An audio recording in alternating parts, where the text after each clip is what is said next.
जय जय रघुवीर समर्थ. शुका सारिखे पूर्ण वैराग्य जाचे, वसिष्ठा परी ज्ञान योगेश्वराचे, कवी वाल्मिका सारिखा मान्य ऐसा, नमस्कार माझा सद्गुरु रामदासा. मला वाटते अंतरित्वा वसावे, तुझ्या दासबोधासित्वा बोध व्हावे, अपत्या परी पाववी प्रेमग्रासा, महाराजया सद्गुरु रामदासा. गुरुर्ब्रह्मा गुरुर्विष्णू गुरुर्देवो महेश्वरः, गुरुस्साक्षात् परं ब्रह्म तस्मै श्री गुरवे नमः. जय जय रघुवीर समर्थ. दासबोध दशक 13वा, समास 9वा, आत्मविवरण. या संपूर्ण दशकामध्ये समर्थांनी ही सृष्टी, याची निर्मिती, संहार आणि इथे असणारा अंतरात्मा आणि ह्याचा विचार या सगळ्या दशकामध्ये मांडलेला आहे. इथे करता जो आहे तो, ही सगळी दिसणारी क्रिया ही त्रिपुटी आहे. सगळ्या ठिकाणी त्रिपुटी असते, पण प्रामुख्याने इथे या सगळ्या चराचर सृष्टीमध्ये, ह्या मायेमध्ये जो करता भासमात्र प्रमाणे अडकलेला आहे त्याचा इथे प्रामुख्याने विचार केलेला आहे. इथे करता कोण आहे? कारण कार्य तर दिसतंय आणि ह्याचा विचार आपण मागच्या एका समासात आपण बघितला होता थोडासा. इथे करता कोण आहे? तर तो करता जो आहे तो खरंच काय काय करतोय, भोगतोय, ह्याचा विवरणाचा भाग ह्या समासामध्ये आहे. समर्थ इथे याला समासाला नाव दिले आत्मविवरण. आत्म्यास शरीर योगे उद्वेग चिंता करणे लागे. शरीर योगे आत्मा जगे हे तो प्रगटची आहे.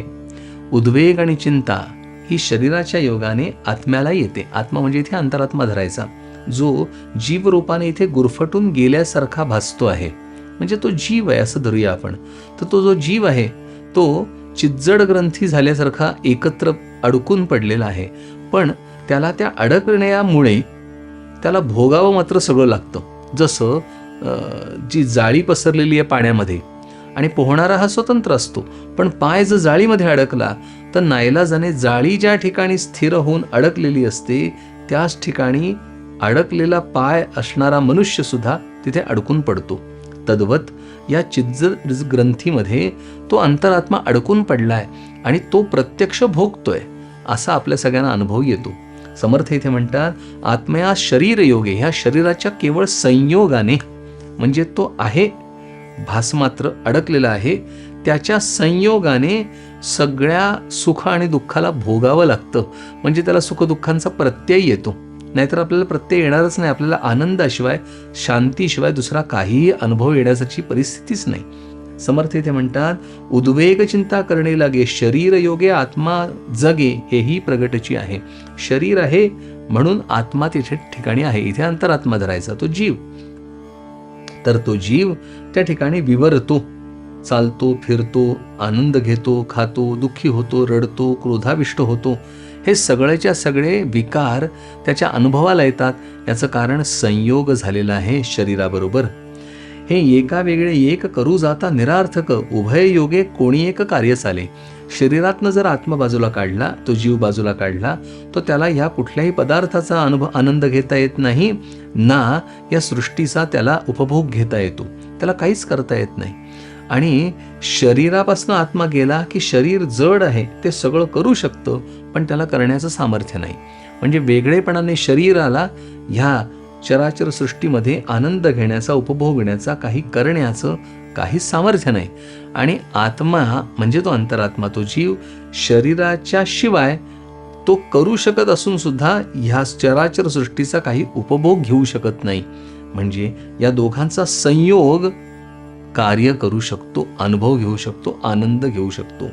हे एका वेगळे एक करू जाता निरार्थक, दोघंही निरार्थक होतात, दोघांना अर्थ राहत नाही. म्हणून समजा पुढे म्हणतात वाढणे मोडणे जाणे येणे सुख दुःख देहाचे न गुणे, नाना प्रकारे भोगणे आत्मयास घडे.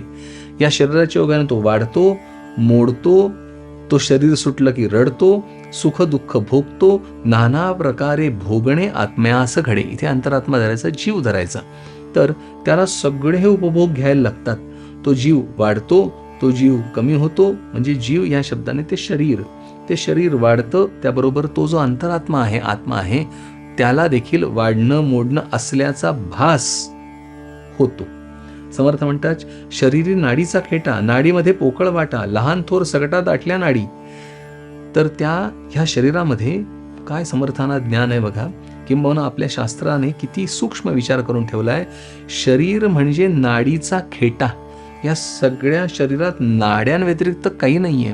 अतिशय सूक्ष्म, खूप बारीक, आपल्या ब्रेनला सुद्धा इतक्या बारीक बारीक बारीक बारीक वेन्स आणि नर्व्स आहेत की आपल्या डोळ्यांना ते दिसणार पण नाही आहेत, इतक्या बारीक आहेत. आणि त्यांच्यामधनं हे सगळं अन्नरस जातो असं समर्थ म्हणतात. आपण जे अन्न खातो, ज्या प्रकारचं खातो, त्याच योगाने आपलं शरीर पुष्ट होत असतं. म्हणून माझ्या शरीराला जे पुष्ट करणार आहे तेच मी खाल्लं पाहिजे.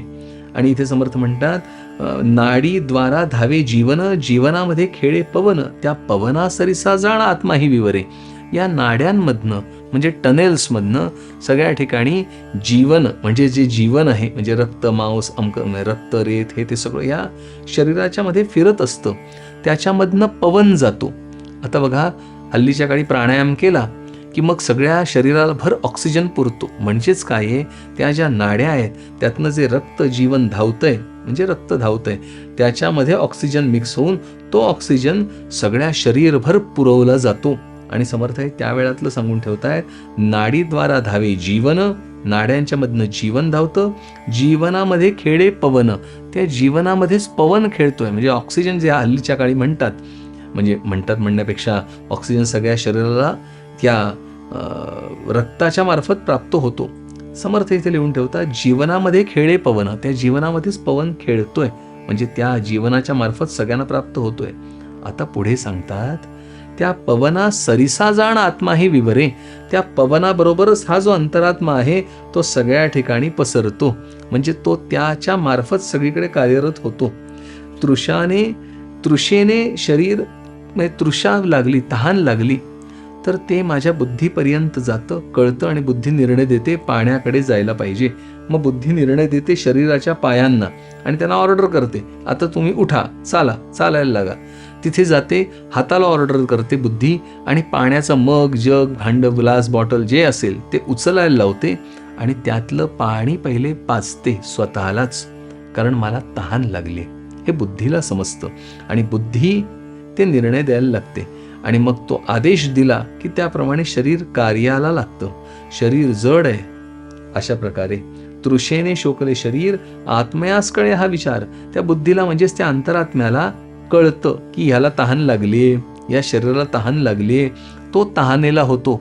म्हणजे शरीराच्या तहानेची व्याकुळता वाढली की मनुष्य, तो जो जीव आहे तो तहानलेला नसला तरी शरीराच्या तहानेच्या व्याकुळतेमुळे तो देखील तडफडायला लागतो. आणि ही परिस्थिती आहे. म्हणून या शरीराच्या मार्फत जे जे घडतं, मग तुम्ही सुखी झालात तर तोही सुखी होतो, तुम्ही दुःखी झालात तर तोही दुःखी होतो. तुम्हाला त्रास कोणी दिला किंवा त्रास झाला आणि तुम्ही त्रस्त झालात की तो देखील त्रस्त होतो. आणि त्याच्या विपरीत तो सुखावला की हा अंतरात्मा देखील सुखावल्यासारखा भासतो, त्याच्यावर ते प्रतिबिंबित होतं. याचं कारण दोघांचा संयोग झालाय म्हणून. आणि आपल्या शास्त्रामध्ये ह्याला छान उदाहरण दिलेलं आहे. जर स्फटिक समजा जास्वंदीच्या फुलावर ठेवला तर त्या स्फटिकाला जणू लाल रंग जडलेला आहे असा अनुभव येतो. पण स्फटिकाला लाल रंग नाहीये. स्फटिक केवळ तो लाल रंग त्याच्या पलीकडचा आहे, तो परावृत्त करतोय, आपल्याला दाखवतोय पारदर्शकतेमुळे. अगदी तसंच तो जसा लाल भासतो तसं ह्या आत्मा देखील या शरीराच्या योगाने तो विवरतो. आत्मविवरण, तो सगळीकडे विवरतो, विचरतो आणि तो देखील सुखी आणि दुःखी होतो आणि त्याला देखील तो अनुभव घ्यावा लागतो. म्हणून समर्थ म्हणतात, मनाच्या अनंत वृत्ती जाणणे त्याची आत्मस्थिती, त्रैलोकी जितक्या व्यक्ती तदंतरी आत्मा, देह सुख दुःख भोगतो एक आत्माची पाहता, आत्म्यावीण देह वृथा मढे होय. या सगळ्या सुखदुःखाच्या ठिकाणी भोगता जर कोणी असेल, अनुभव घेणारा जर कोणी असेल तर तो म्हणजे अंतरात्मा आहे. ज्याला समर्थ म्हणतात, तूच अंतरात्मा, तोच आहे की जो प्रत्यक्षात उपभोगतोय. समर्थ पुढे जाऊन सांगतात, मनाच्या अनंत वृत्ती जाणणे त्याची आत्मस्थिती, जितक्या त्रैलोकी जितक्या व्यक्ती तदंतरी आत्मा. या त्रैलोक्यामध्ये जेवढ्या व्यक्ती आहेत त्याच्या आत अंतरात्मा आहेच. अंतरात्मा नाही तर ते देह मढ होतं, हे पक्क धरा. वायू सवे काहीच जगेना, आत्म्यासवे वायू तगेना, आत्म्याची चपळता जाणं अधिक आहे. वायू अत्यंत चपळ आहे, चंचळ आहे.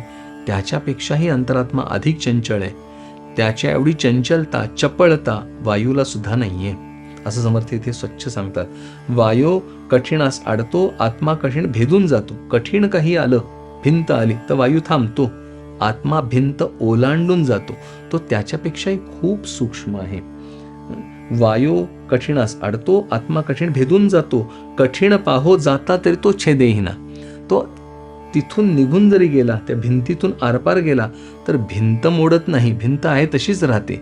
पण वारा जर आरपार गेला तर तो आर पार जाण्यासाठी भिंतीला पार टाकून देणार आहे तो खाली. तसं जे घडतं तसं आत्म्याच्या ठिकाणी नाही, असं समर्थ आपल्याला सांगतात.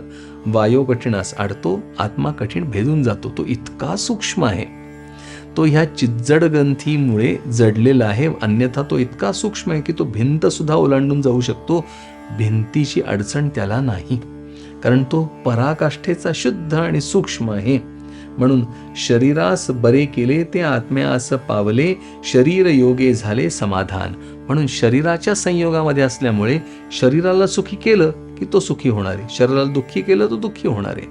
म्हणून ही एवढी सावधानता आपल्याला बाळगायला हवी. जय जय रघुवीर समर्थ.